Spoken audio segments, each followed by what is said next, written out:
আসসালামু আলাইকুম। নিজের জন্য আরও একটি ড্রেস করছি। আর এটাও কিন্তু আমি ২ গজ কাপড় দিয়ে বানিয়েছি। এটা সুতি মদিনা ভয়েল। আর এই যে মিডলে হচ্ছে গিয়ে আমি কুচিটা দিয়েছি। সামনে এবং পেছনে ২ সাইডে এভাবে করে কুচি আর ২ সাইডে ফাড়া। আর দেখতেই পাচ্ছেন এটা কিন্তু আমি আগেও একটা ড্রেস দেখিয়েছি যে এগুলো লং কিন্তু খুব বেশি না, ৩৩ থেকে ৩৫ এরকম, মানে হাঁটু পর্যন্ত।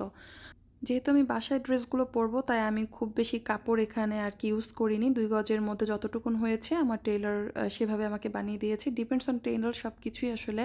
তারা চাইলে ২ গজের ভিতরে ভেবে বানাতেও পারবে, আর নাহলে আবার বলবে ৩ গজ লাগবে। তো যাই হোক, সেটা ডিপেন্ড করে আপনাদের উপর, আপনারা লং কতটুকুন দিবেন বা বডি কতটুকুন হবে সেগুলোর উপরে কাপড়টা লাগবে। আর আমি ছোট হাতার বেশি ড্রেসগুলো বানাই। অনেকেই বলেন যে ছোট হাতা দিয়ে কেন ড্রেস বানান।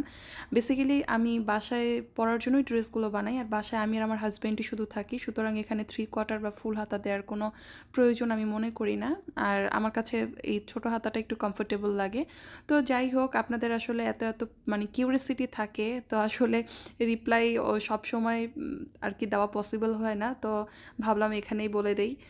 তো এই যে আমি উপরের পার্টে কিন্তু দেখতেই পাচ্ছেন সব সিঙ্গেল আলাদা আলাদা সব ডিজাইনের ফ্লাওয়ার করছি।